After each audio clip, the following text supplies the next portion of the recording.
Okay, here we have a visualization of how the partition algorithm in Quicksort works.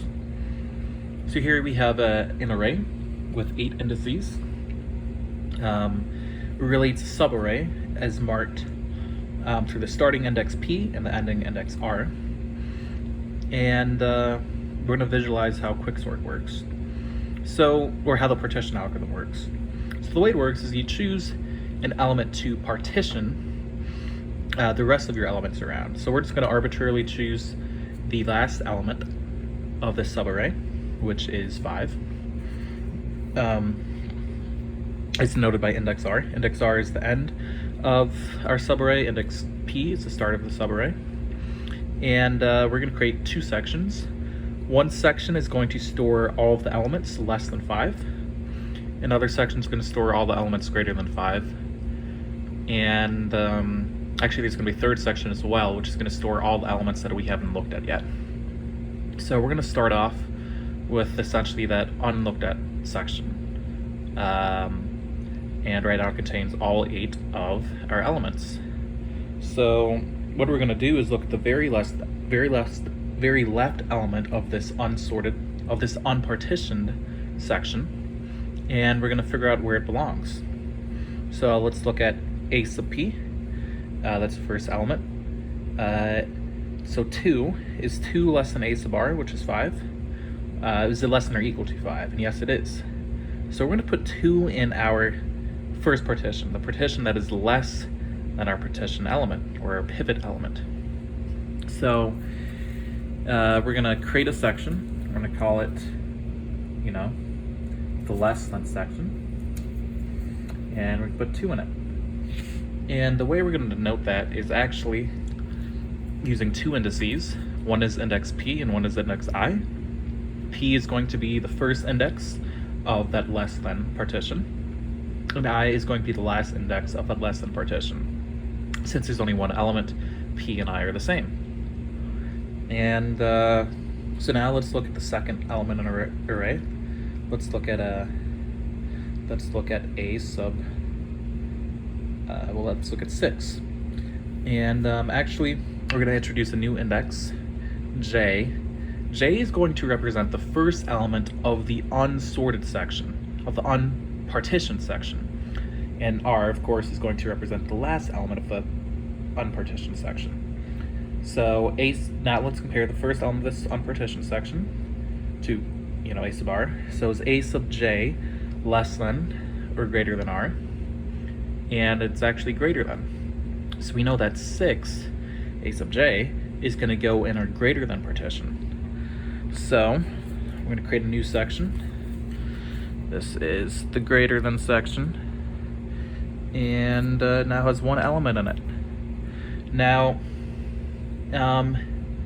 as we just said a minute ago, J represents the index of the first element in the unpartitioned section. Since the unpartitioned section has now shrunk by 1 piece, we need to move J over 1 to the right, such that the larger than section is denoted by its starting index of I plus 1 and the ending index of J minus 1, which in this case are both the same. They're both position 1 if I is at 0 and J is at 2. And there we go. That's the gist of what we're doing. We're just looking by these elements one at one and deciding which section to partition them into. So now let's look at a sub j again. A sub j is greater than a sub r, so we're going to increase the size of the larger than section. So there we go. And we need to increment our j index to account for the fact that section has changed. Now we're going to look at 4. 4 is less than 5. So here we have an interesting situation. How do we place 4 in the less than section? Well, we could kind of do an insertion sort style where you kind of swap 4 with 7, and then you swap, 4 with 6, and then you swap 4 with 2, or really you just kind of increase the size of less than over there. But we actually don't need to do all the swaps.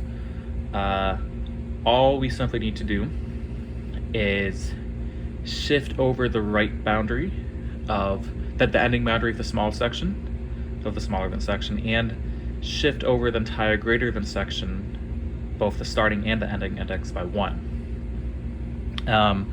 So what I'm saying is we're gonna go like this, such that index is oops, that's supposed to be greater than.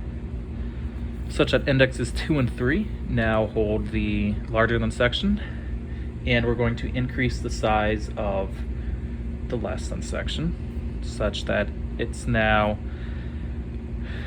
such that P and I are now 0 and 1 respectively, and boundary should be like that. And then J, of course, needs to increment as well. So we have like the sizes of the less than and greater than section, right? But 4 is still in the wrong spot. I mean, we know there's going to be 2 elements in each of these, but 4 is still in the wrong spot. All we need to do is swap 4 with 6, because 6 is greater than 5, so it's going to belong to the greater than section. 4 is less than, be the less than section, obviously. And we don't need swap because these sections don't need to be sorted. They just need to, for each element in the section, it has to be greater than 5. Doesn't matter that 6 is less than 7, it can still be the right of it. We're not fully sorting, we're just partitioning.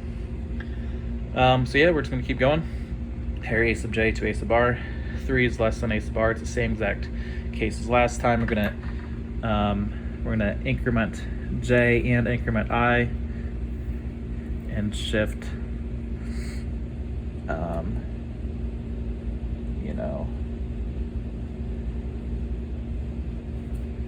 essentially increasing the size of the small array, small section.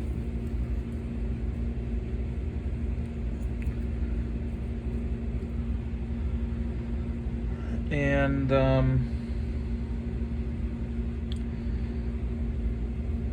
now we compare a sub j to a sub r again. 1 is less than 5, so it's going to be the same deal. Shift everything over. I'm just going to remove these. I'm going to just use the indexes to represent everything. So we're going to shift I. Again, from P to I is the less than section. All right, now we have one more value to look at. Is a sub j less than a sub r? It's greater than. So really we just need to increment j, and now the area from I plus 1 to j minus 1 represents all the numbers greater, and the area from P to I represents all the numbers less than. This is almost fully partitioned. We have one last element to look at, and that itself is the partition element. And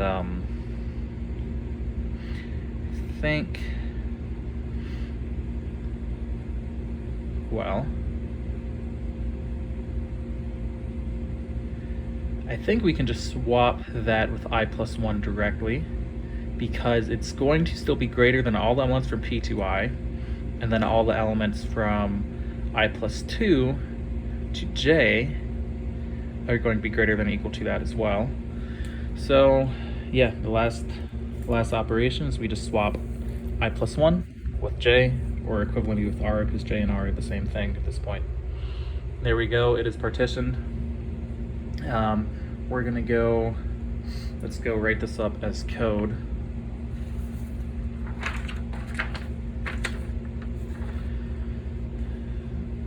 So yeah, hold on. Yeah, that partitions the array. I guess next step would be to look at how do we fully sort all this. And the way you do that is by recursively applying this partition algorithm. So essentially now we just need to call Quicksort, or we just need to call partition on this area from 6 to 7 and from 2 to 1. So let's do it on 2 to 1. Let's reset all of these indices. Take j out of the way, put r right here. We're going to ignore everything to the right now. We're just going to go from here to here. Again,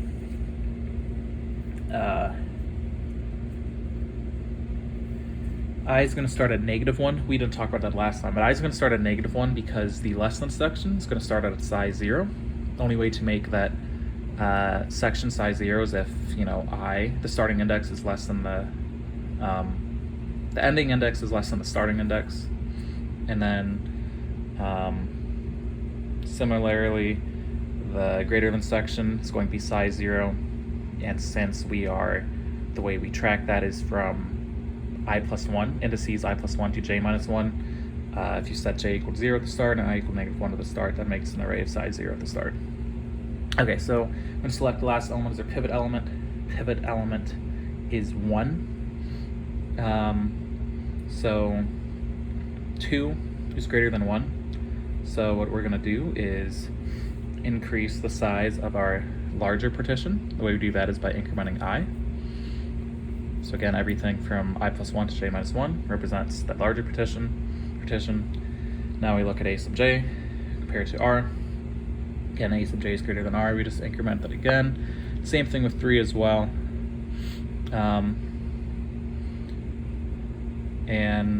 These 3 are in the large partition, again from I+1 to j minus 1. This is not in the right spot, so what we need to do is again just swap a sub r with a I+1.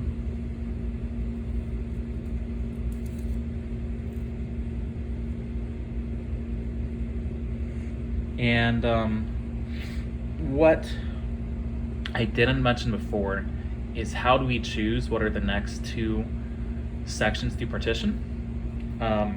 It was just kind of intuitively near at the middle point before, but what we do is when we finally swap a sub r with a I+1, we keep track of the index I+1 and we call that q.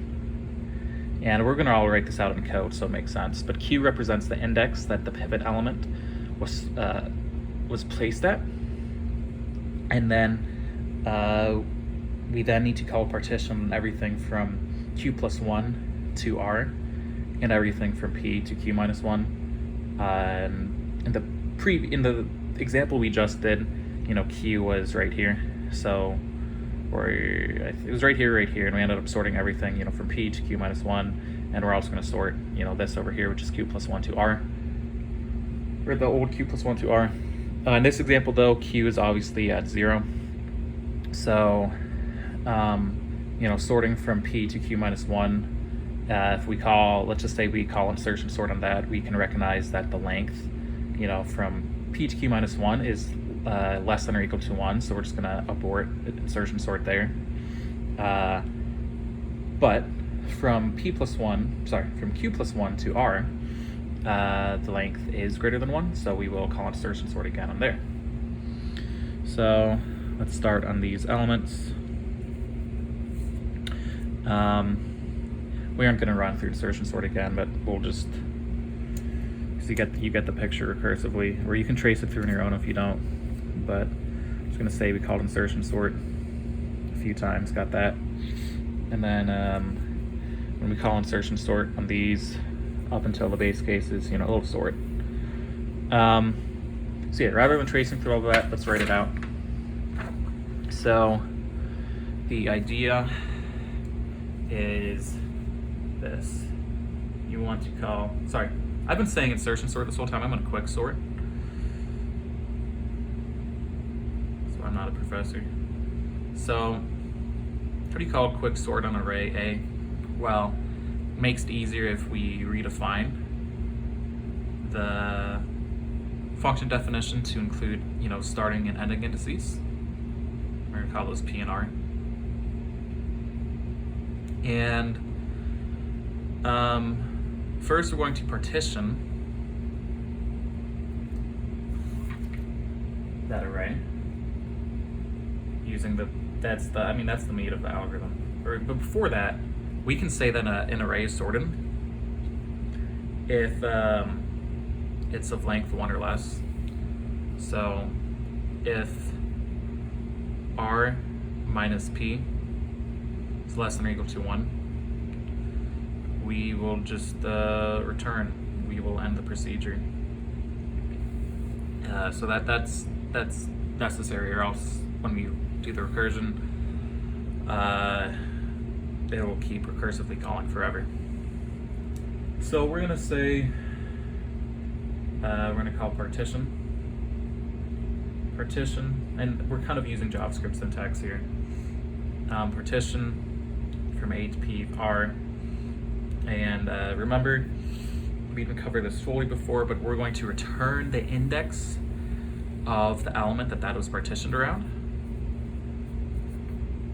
And then we're going to sort, we're going to call Quicksort again on everything from the start of the array, or start of this, subarray, which is P, to the element before that partition element. And we're going to do the same for all the elements that were larger than partition element. This is all the elements that were less than partition element. This will be all the ones that were larger.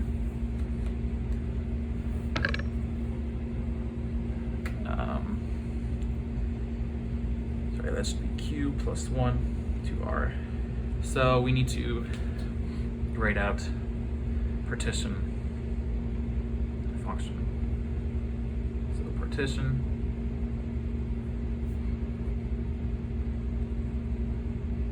the array from indices P to R. And so we're going to choose a pivot element using our example right here. Let's make a new example.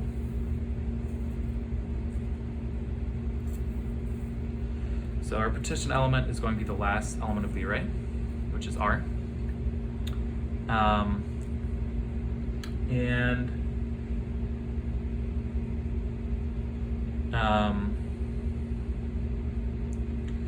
What we're going to do is loop through every element in the unsorted position, starting from left all the way to the end, and figure out which area to place that in. The way we denote the size of each area to place everything in is again by using indices. So if you remember, we set I equal to -1 at the start, we set j equal to 0. Everything from P to I is going to represent the elements less than the partition element. Everything from P plus 1 to j minus 1 is going to represent all the elements that are greater than partition element. So for let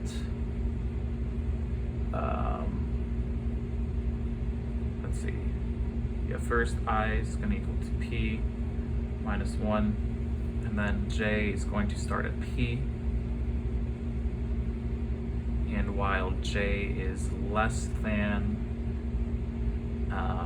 or equal to R minus 1, it's unfortunate that my semicolons look a lot like j's.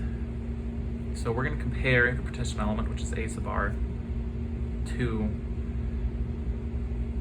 the element currently at j, which again marks the first, let's move that Q, marks the first element of the unsorted section. So for first element of the unsorted section, if that element is less than or equal to A sub R, we're going to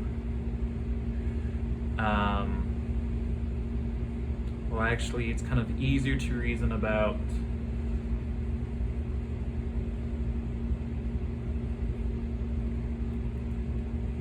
well, let's start simple. Let's reason about if A sub j is greater than A sub R, greater than or equal to.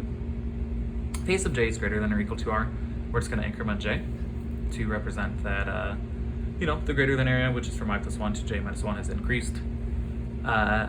Fortunately enough, though, j increments every single time, so we don't even need to handle that case. J is just going to increase. So that simplifies our lives. So we just need to check if A sub j is less than or equal to A sub R. If it is, we need to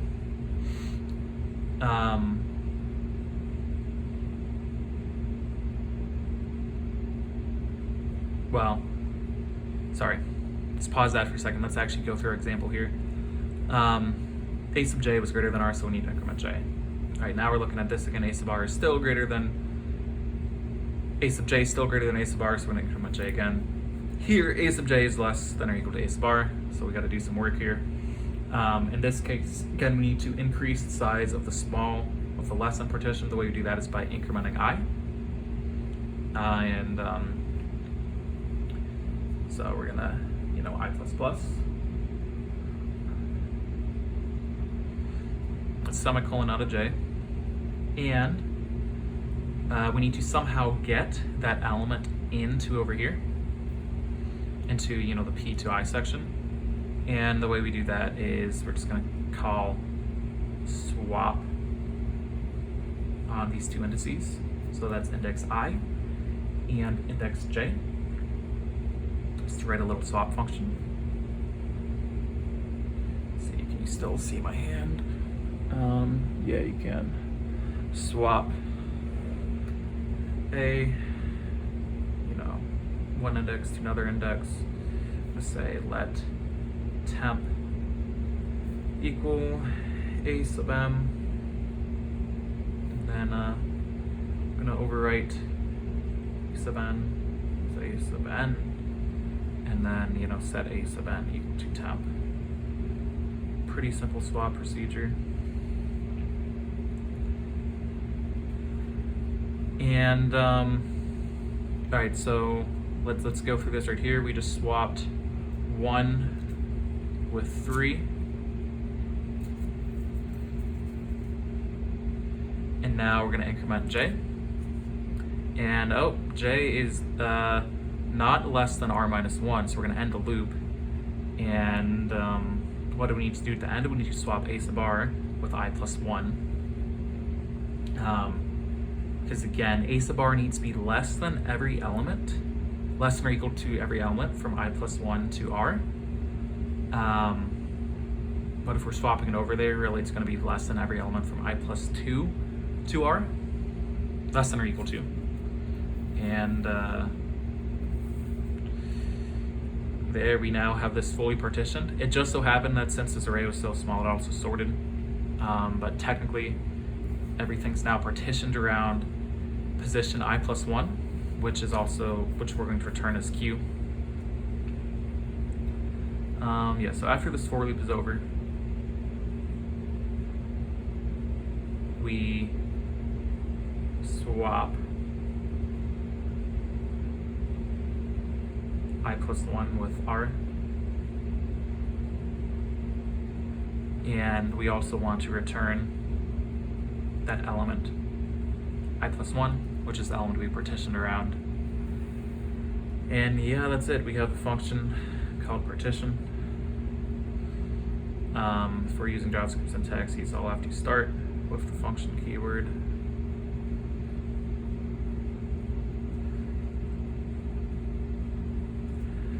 There you go. Made any mistakes or this didn't make sense, let me know. Thank you.